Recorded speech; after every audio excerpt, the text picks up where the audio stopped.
Hey guys, welcome to the Dad Shoes Podcast, the dad group you don't have to go to. Connor, I got a question for you. I'm ready for it. Have you ever run out of gas? I have never run out of gas in my vehicle. I've come close. Really? I've come Never, close. ever. Now, I have driven with 0 miles to go, and Wow. I have never run out of. I pushed it for sure. We're running on fumes here. Even before we had cars that said how far you had to go? Yeah, I mean, to be honest, that wasn't very long for me. My first 2 cars, but I had my first 2 cars within my first year of driving, and then I got. And your third car told you a distance to empty. I believe it was my '06 Civic had a digital Wow. readout. I'm pretty sure it did. No, you know what? Maybe I'm full of crap. I don't think it did. You're full of crap, Connor. That's funny. But actually, 06 Civic wouldn't be surprising. yeah, I want to say it did, but you know what? No clue right now. Well, whatever. But Yeah, because the 07, we have an 07 CRV, and it says miles to empty. So this is believable. It probably did. Yeah, it probably did. So the reason I ask, my wife yesterday ran out of gas, and I think I've discovered the problem. There's a recall on my car for the gas tank. It'll collapse a little bit, the bottom sucks up when it gets below a certain level, and it's over time. It's not an immediate thing. I never really worried about it. I'm like, whatever. It's not a safety issue. It wasn't a safety issue until yesterday. No. My wife ran out of gas on a busy road. And she ran out of gas in the worst spot. If there's a bad place to run out of gas, this was almost the worst spot. Yeah. She was off on the side of the road, on the right side, and she coasted over. But it's a heavy traffic area on a bridge with no median, or no shoulder. So she's off on the side of the road, but in a travel lane with 2 kids in the car. And I was an hour away. And I was working. I had a job to do. So she calls me and she tells me what's up. So I'm like, it's okay, calm down. Let me get roadside assistance. And she doesn't have the insurance get you through app this on her phone. What'd you say? So we're gonna get you through this. Yeah, exactly. So she doesn't have the insurance app. So I did it, and I'm an hour away. So I get it set up. They send her a text. They'll be there in 30 to 45 minutes. I put in the notes. Vehicle is in a travel lane with 2 children in the car, right? It's this is urgent. So there wasn't a phone number to call, though? They eventually texted her a number. And we figure, okay, we'll give them a half hour and see what happens, because it takes a while to dispatch somebody and get them there. So we finally call 30 minutes later, and I have to finish my job, right? So I finish my job. I get on the road, I call the shop and say, hey, I gotta go home. And it was my last job anyways, but I had to let them know I couldn't help anyone else. So I come up and I call the number. It rings once, goes to voicemail. I call again. Rings once, goes to voicemail. I left a voicemail. And then I texted, hey, this is what's going on. I need an update, please. Never heard anything. I called the insurance company and told them what's going on, the roadside assistance department, and they're like, well, let me look into it. Right at that point, I was already almost to my house and I was pissed. So there's been an accident, and my wife decides she's going to get the kids out of the car because there is a sidewalk, a walk path, and it's got cement barricades, so it would be safer for her to be over there if God forbid somebody hit her. So she's getting the shoes on the kids so they can get out and sit on the side of the road, and there's an accident behind her. Somebody's trying to avoid the car and runs into the person next to them. Oh, no. So she decides, I'm going to stay in the car because at least the kids are in a box. Crash seats, right? So she stays in the car. No cop ever showed up. There was a civil patrol aide that showed up and hung out with her, which was great. You didn't want to go get gas? Showed up. No. She couldn't leave the kids. Well, I mean, the civil guy, the civilian patrol. He wasn't able to go get gas. Something. He should have, in my opinion, gone to get gas and and that, or at least radio the police. Hey, this is what's going on. Yeah, I guess nothing. I don't know anything about how these people work, but I could understand a rule where, you can't leave a situation can't leave a scene. That totally makes sense. That tracks. But radio for assistance. I'm assuming he's got one, but yeah. Yeah, I mean, he's got a cell phone. He's got a cell phone, right? So I finally get to the house. Mm-hmm. I grab a 2-gallon gas can. It's got fuel in it. I put it on the back of my motorcycle. I grab my jump box because the battery died with her sitting with her flashers on, and it's just the flashers. Suddenly had this issue. It wasn't, the battery didn't die. Like the battery drained, and then it killed the whole ECU. I'm not 100% sure what happened, but once we got it started, mm-hmm. we drove it back to the house. I told her just leave it running. I'm gonna go get more fuel, and I'll come back and put it on the charger. Mm-hmm. I get home and it's run out of gas again, right in the driveway. Wow! And the lights are on, the radio's playing, the ignition's on, but the engine stopped. Engine stopped. I put gas in the car. It cranks right up. Right, it's like completely nonsensical. So I don't know what is something with the charging system is wonky. But I get to the car on the side of the road, and I've got my little jump box, and it won't give it enough juice mm-hmm.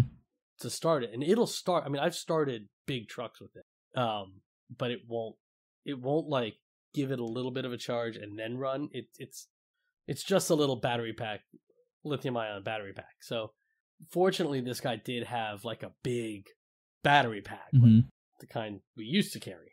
And so that got it started. We get home, everything's fine. My wife sat on the side of the road in a travel lane with 2 toddlers for 2 hours. And the poor girls, they had to pee.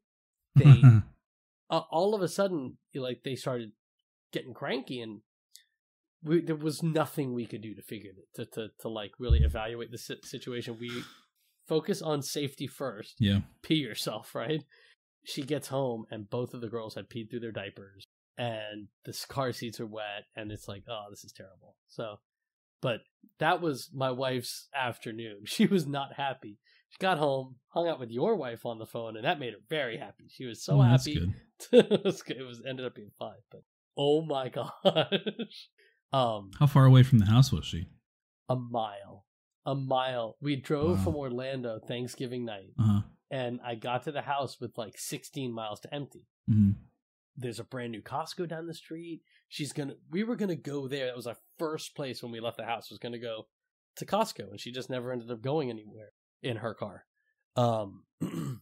So she gets in the car and it says 10 miles to empty, and gets on the road and it dies. So I'm pretty sure it was because of the gas tank issue. That's weird. So I talked to my buddy that works at Ford, and we're gonna set up an appointment. Yeah, I think when it's a recall like that, I think they fix it for free, don't they? Yeah, that's what the recall is. And there's a few recalls on the car. Like one of them is to reprogram the switch, the hatch release switch, because I have a hatchback. Yeah. So right now, if you're going under 5 miles an hour, you can still pop the hatch. I don't care. Just don't pop the hatch. It's, not an issue. The gas tank. Okay, well, whatever. Not an issue. And there's one other, but it's like now an issue. It's like it's an entertainment issue, right? So I don't care about any of them. Now we're gonna get that gas tank fixed. Yeah, that was. Well, you gotta learn your car. You gotta learn where E really is. I have driven that car for several miles with 0 miles to empty. Yeah. Like the first trip we took on, I went to Orlando, and it was at 0 miles to empty when I left my uncle's house. I drove 4 miles to the gas station. Wow. Actually, I think it had like 2 miles to empty. I'm like, I'm gonna see. Yeah. And you're like, so. I think if I remember correctly, you're one of those like fill it up when you get to a quarter tank people, right? Well, I am not. I fill it up. I let it get pretty low before I go fill up my cars. I knew where we were going, and I try to fill up like at the cheapest gas station, which is Costco for me. Yeah. So whenever we would go down to Palm Beach Gardens to go to get gas or go to Costco, we get gas. Now there's one right here that has a gas station, so we were just going to do that. It's a lot closer. Yeah. It was like a calculated risk, but I had several miles to empty. Oops. Sorry, babe. Oops. But yeah, gotta take care of that stuff, man. Yep. Now we gotta figure out how to get into there. How do we transition from a mildly amusing anecdote to I don't know, man. killed? You want me to tell you about pineapples? I mean, you can. Is it going to transition No, to kids? Or no, is that a good it's enough not going segue? to make it any better, really. I don't know. I guess the only way to do it is just to jump in. I think so. I think I'd be surprised. I think people haven't heard about the latest school shooting that's happened in America. You know, Which is a tragedy. it is a tragedy. I don't know how else to say it. It's unbelievable. Yeah. That's something that can happen. At least now. And it's not like it's an uncommon thing, which is ridiculous. Yeah, that's the worst part. Is it's There was one every day for a month in like June or September. this last September? Yeah, like when the school year started, there was like one every day. Oh, well, you must watch the news more than I do. I put the news on every day, every night when I came home, and it's heartbreaking. Yeah. I can't imagine how that's a thing. As a gun owner, I don't know how that happened. I don't know how people are so irresponsible with their weapons. I think that can in happen. this case, it was irresponsible gun ownership. I don't know that all of them are irresponsible gun ownership. No? Maybe I'm making up stats. Maybe I'm influenced by particular media outlets. But in general, I'm not a gun owner. I don't own a gun. And it's not like that I'm opposed to owning guns. If I have enough money to buy a gun, there's other things that I'm going to buy with that money. Right. And I've had mine for years, so it's not like a recent acquisition. They're not I didn't cheap. have kids then. Yeah, well, and you know what? You say you don't have kids. I talked to another dad who, like, he was telling me, like, bro, you got to get a gun. You got kids now. Like, you got to protect those kids. So, I like guns, and I don't keep a gun for personal protection because the last thing I want to do, right? My cheap ass. The last thing I want to do is miss and put a hole in my window. Right. So now not only do I have somebody who's broken into my house that I have to deal with, now I've damaged my house. This isn't supposed to be funny, John. Listen, it's not supposed to be funny, but it's the truth. Like I don't carry my gun everywhere because I know I have been shooting since I was 5. My grandfather taught me to shoot a bow when I was 5 years old. Right. I've got really good aim. My gun is the first thing I've shot where it takes me a minute. Like I've got to get my sight in on it. And when I first got it, every week I was shooting, right? And I got good. You found a range to go to? Well, not up here. When we lived in Palm Beach Gardens. Yeah. So, I mean, I got pretty good at it. And I've never been an expert marksman, but I've got good aim. I can hit what I'm shooting, hit what I'm aiming at, right? So if I can't guarantee where that projectile's going to go, why would I want to shoot in the direction of my kids? Yeah. Like that just, and there's been the talk of the shotgun, right? Having a shotgun, the bullets, the oh my goodness, the pellets don't go as far. They disperse and scatter. They lose energy really quick. That's what I've learned from Halo, yeah. Right, it's a short range weapon, but it'll still do damage, and especially if you're shooting that in your house, it's going to do damage to the rest of the house and the target. Right? It's whatever's in the area. Yeah. So God forbid somebody I don't want to hit is downrange. It's not worth it. You know what I can't miss with?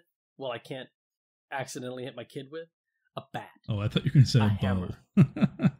No, I could miss with a bow, but it's cumbersome. You got to get there, yeah. But you know what? I've got hammers. I have an axe. I have a sword that I would never use for self-defense. That thing would bend before it hit anybody. Yeah. I've got some swords in the house. Yeah. But I mean, for home defense, a gun's just not it for me. I have guns because I enjoy shooting. It's a fun. it's a fun activity to go do. I don't know why. Maybe because I've been shooting a bow since I was 5. Yeah.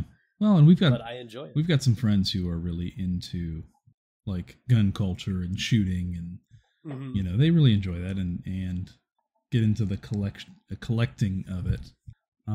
You know, and I don't. And it's not a cheap hobby. It's not a cheap hobby, and like I said, I don't own one. I fired a gun before. I don't own one because if I ever come across $500, I'm not gonna buy a handgun with it. You know, I'm gonna buy like computer parts or like a game system if I have that kind of money, or something else. I don't know. That's not where I think my money goes. That's why I don't have a tattoo. Yeah, that's the exact reasoning. It's weird. It's weird to think about how much money my wife at one point spent on a tattoo on her body. Oh, body art. Like that's so much money. But you know, I say that, and then as we get older, like I blow $100 at Publix twice a week. Oh, yeah. It's so easy to. What I don't understand as a gun owner, and as somebody I'm not against gun control measures, but I don't understand how people can be so irresponsible. Yeah, and I think just to put some context for the listeners where we're coming from, we are, because this is, you know, December 2021. We are talking about the shooting that took place at Oxford High School in Michigan. I first heard about it actually from the Detroit Lions social media. Really? That was the first place I saw it. They posted something on Instagram talking about it, and they've been talking a lot about it, which is cool. Yeah. They actually said, and this is kind of the scary part. This is where it comes into parenthood.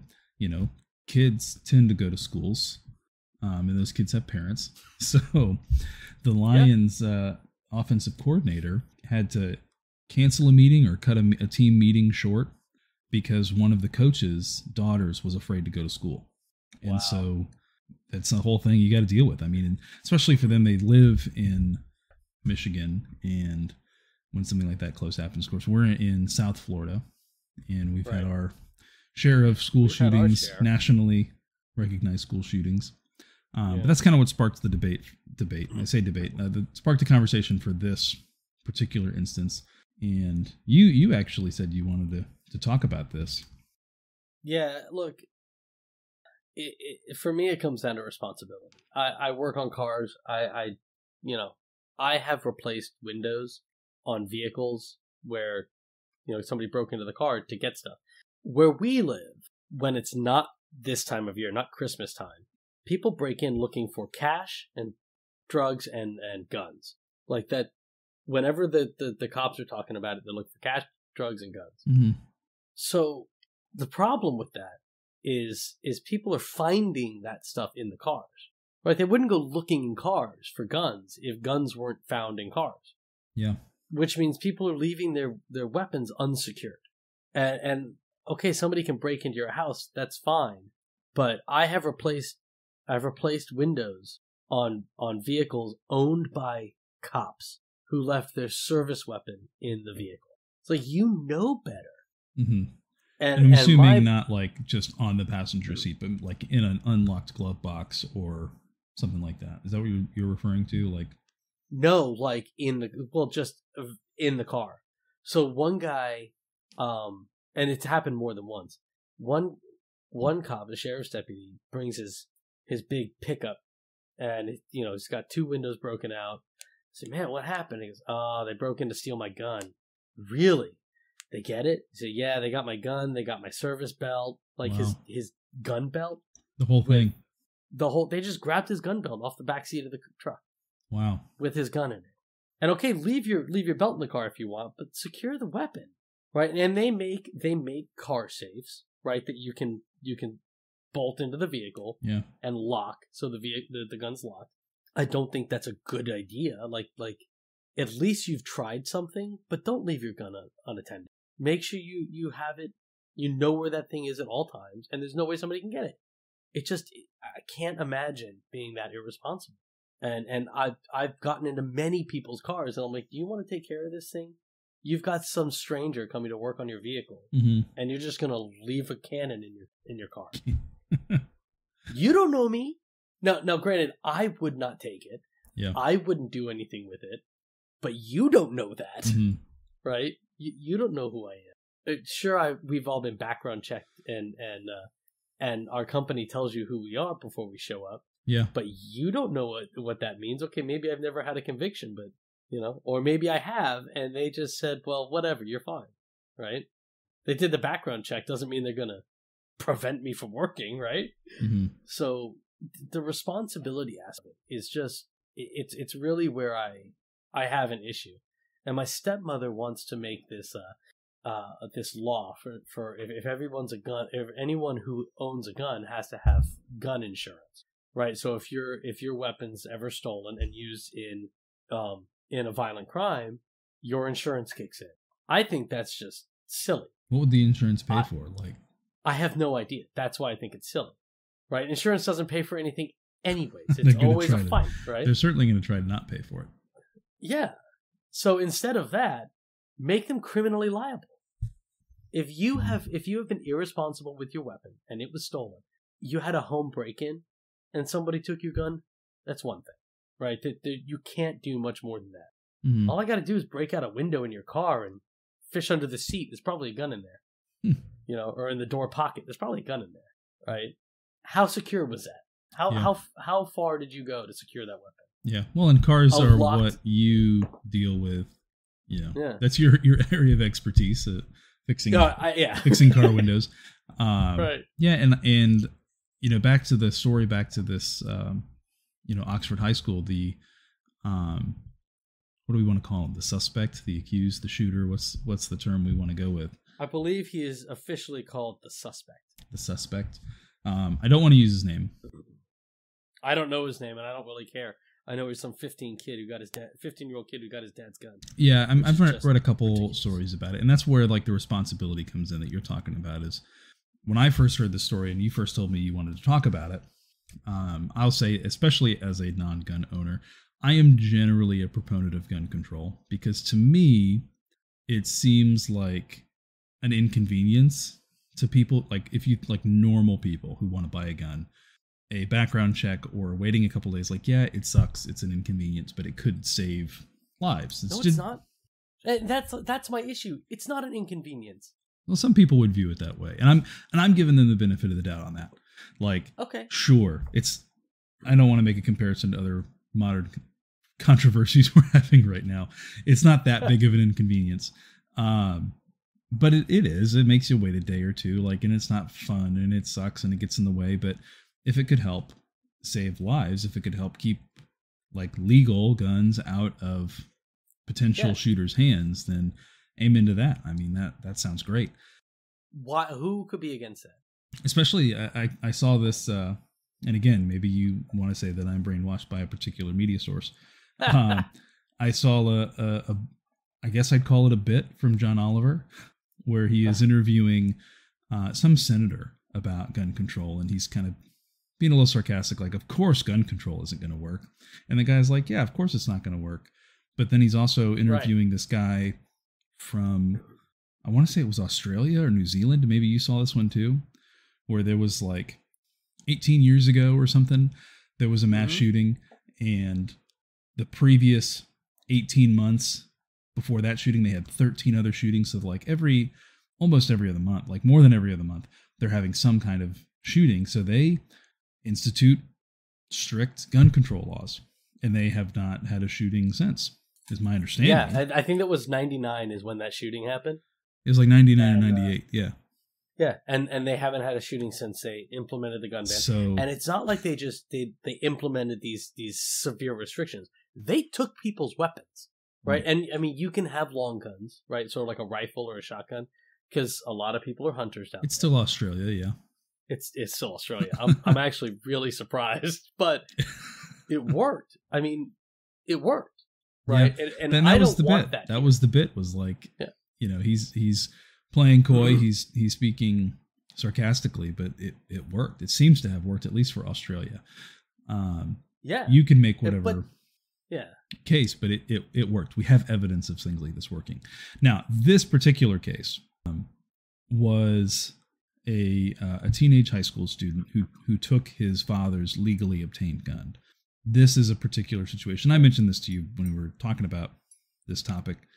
I don't know where gun control would have helped this particular situation, and where you are going on about the responsibility of the gun owner. So well, this yeah. is So like, for me, we have we have universal background checks, right? That's already a thing. Now, if I sell you my gun, I don't have to do a background check on you because it's a private sale. Could we ever do away with that and implement a background check for a sale like that? Logistically speaking, I don't know. mhm. I don't know, and I don't want to tread there because it's not productive. It's not a productive conversation. What we can talk about is stuff that we already have in place, right? You already have to have a background check. I can't remember who it was. A few months ago, there was a shooting, and the guy was on a watch list. He was on the FBI's watch list. Mhm. The gun shop that sold him the gun did a background check, never flagged him. How is that possible? Right? How is that possible? So we need to implement things, implement the rules that we have, and people are like, "Nah, we don't want to do that. It's too much. Tough. Too bad. It's too hard. Grow a pair and do the right thing, right?" Mhm. I'm all for background checks and stuff. I feel kind of the same. Well, similarly about cars, right? We let any 16-year-old go drive a 5,000-pound killing machine with no training, Mhm. right? Oh, Whatever they get from they their drove parents. with their parents. Yeah, their parents taught them how to drive. Who taught their parents how to drive? Have you ever seen them? They're terrible at it, Mhm. right? Just go here, have fun. Have fun with this vehicle. Assuming Sure, they why didn't not? take driver's ed. Assuming they didn't take driver's ed. I didn't take driver's ed. No, I mean I did, but that was because it lowered my insurance. See, But I learned that it wasn't going to lower my insurance, so I didn't take it. Oh, it lowered mine. I switched over to art once I learned that. It lowered mine.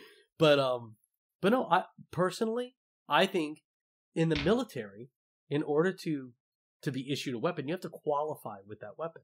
Mm-hmm. How come we don't have to qualify with cars, right? You're going to learn to drive on a little Toyota Corolla, right? This is my mom's car. But my dad just bought me a brand new F-250 that I'm going to drive to school every day, right? Yeah. Two totally different ways of driving. I did totally different, Yeah. right? But we don't care. You have a driver's license. You know what the gas pedal does, right? That's fine. We don't qualify people on their equipment. I have become more of a proponent of having to qualify with any weapon you purchase. And that is an inconvenience. Can't argue with that. If you don't want to buy a gun because it's a $500 thing. That is right? a high It's gonna threshold cost for you- me. Yeah, it's $500. It's not cheap. So, okay, now you've paid $500 for your gun. Awesome. You technically own a weapon. I can't give it to you until you can show me you can use it. Okay, so what do I have to do? You have to pay $100 for the training course. It'll be a day in a class. After they bought the gun, though? Well, I mean, whatever. That would You don't suck. have to have a... Yeah, I If mean... it's like, okay, that's like almost a scam. Hey, you bought this gun, now you have to pay $100 for the training course before I can give it to you. Right, that is a scam. But car dealers do it all the time. You don't have to have a driver's license to buy a car. That's true. You have to have a driver's license. Do you have to have insurance? I don't know. It's been a while since I bought a car. Only if you finance it, then the bank makes you have insurance. Oh yeah. I mean, true. Legally you have to have insurance, and Sure. the car dealer can't deliver. But legally, the you vehicle have to have a driver's license. But the car dealer, They don't care. you have to have the car dealer won't deliver it to you unless you have a driver's license. So, hey Connor, I'm gonna go buy this car. Can you pick it up for me, please? That's how that works. Legally speaking, that's how that works. The dealership's not liable for it. Mm-hmm. I mean, am I liable for it now? no, you just picked up my car. As far as they know, you drove it to my house and parked it in the driveway until I got my driver's license. Right? So I'm of a mind that you should have to qualify with any weapon you get and any car you drive. Right? Commercial truck drivers have to do it all the time. The military has to qualify with their weapons. How come we don't? Civilians. And by doing that, you train the owner on how to maintain their weapon so it functions properly all the time. How to use their weapon so when they go to shoot the intruder in their home, they don't accidentally kill their kid in the bedroom 2 walls over, right? Because drywall, man, I can put my fist through it. It's not that tough, right? That way they know how to use it. They know how to maintain it. They know what it can do. Mm-hmm. And then they're also taught how to safely care for it. Make sure it's locked up so your 15-year-old can't get their hands on it because they had a bad day at school yesterday, or they're being picked on by a bully. Bullying is a whole other topic that needs to be addressed. Not today, though. But not today. I don't know, man. I wish I had more to say, but I don't disagree. We just want a safer world. I don't want people to think that, like, I don't know where we got this idea that, like, if you like something or you don't like something, you're some liberal who doesn't know anything, or you're some conservative who doesn't know anything. Mm-hmm. I mean, we can have differing views, and that's fine. That's what discussion is for. But we've come to this point where, like, if you don't support free guns for everybody, then you must want to take everybody's guns away. No, that's not how I feel. I also don't think everybody should have a gun. This is also true. I don't know, man. And I don't want to make light of the implications of people having guns. Because if we keep going down this path where we do nothing and nothing and nothing and nothing, we're going to hit a wall. And that wall is going to be fine. You can't have it. You want to be Australia? We're Australia. No guns. I don't know. And it's terrible. We're going to change the episode title to Jage Rants about guns. Oh, I can rant now? Oh, man, I got some rants. Maybe we'll get more viewers. I don't know, man. I look, my heart goes out to those parents. Yeah. And siblings and anyone who's lost anyone to gun violence. And I hate the term senseless gun violence because when does gun violence make sense? Come on.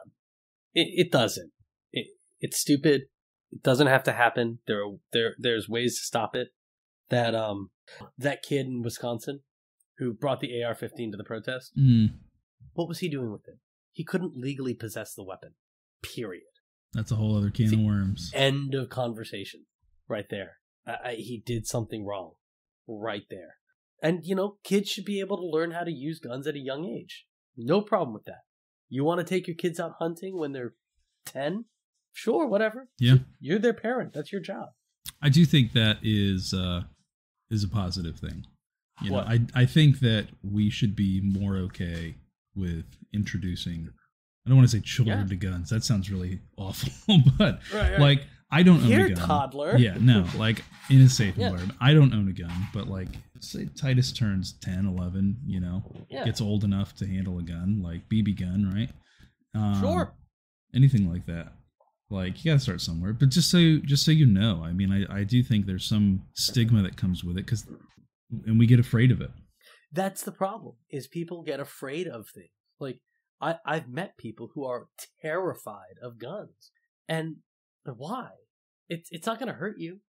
And I visited my uncle for Thanksgiving, and I went to his shop. He builds food trucks.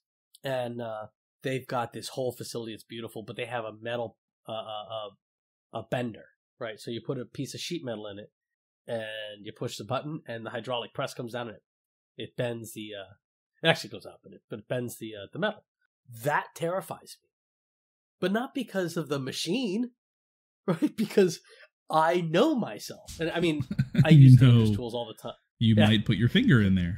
Right. I use dangerous tools all the time, and I know how to do it. But every time, until I get comfortable using it, which is bad enough, you put your finger in the wrong spot, bye-bye finger. Zip.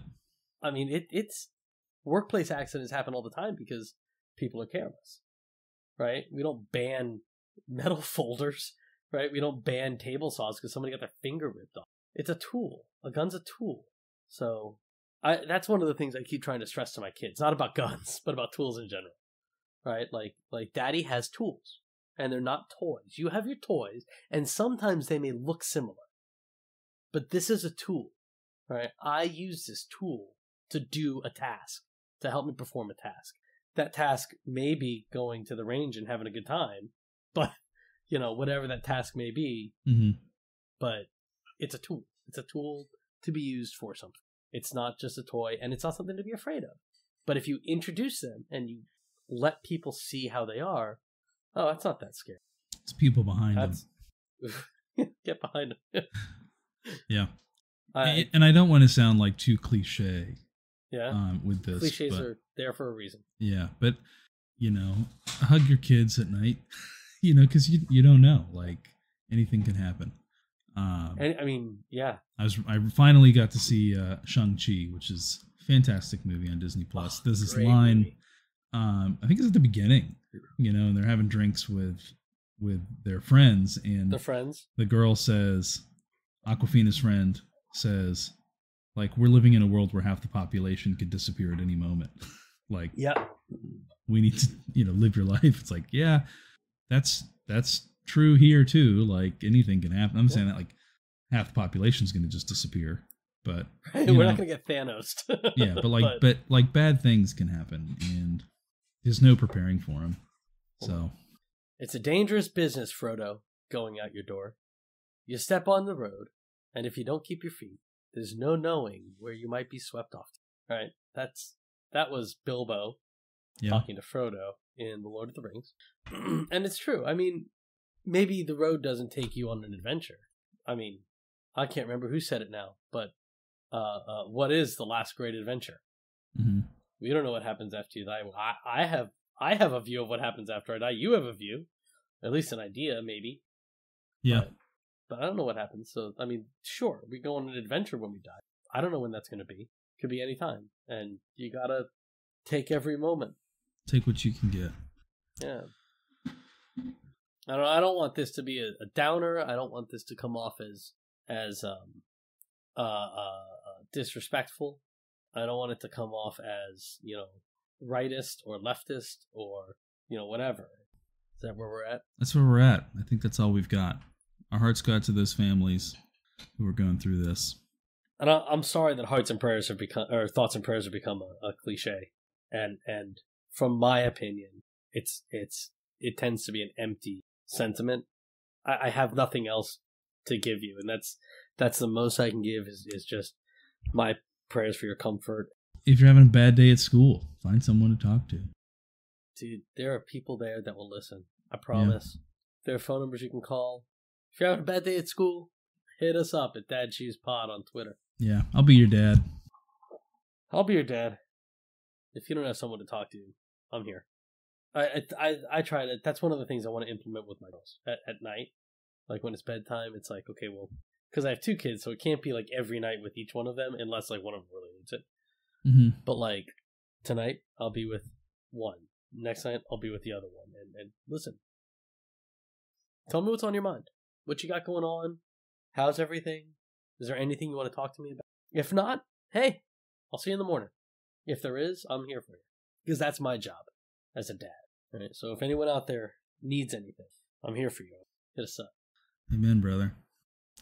I think with that, thanks for hanging out with us today on the Dad Shoes Podcast, the dad group where you don't have to talk to anyone unless you want to.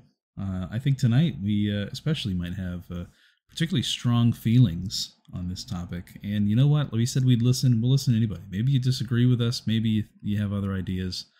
We'll listen to those too. So you could reach out to us. That's what a conversation is. That's what a conversation is. We'll listen to those too.